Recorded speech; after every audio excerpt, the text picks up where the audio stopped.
Shut off power at the circuit breaker or fuse panel before removing the old fixture or installing a new one.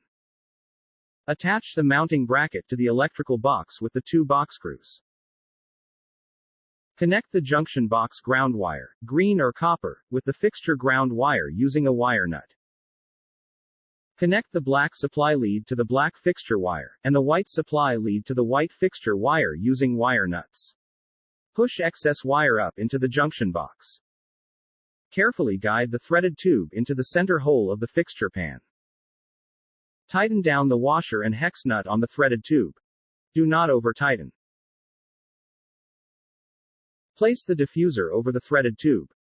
While holding the diffuser in place with one hand, place the diffuser cap over the threaded stem. Secure both the diffuser cap and diffuser with the finial. Restore power to the electrical box to make sure the fixture is working properly.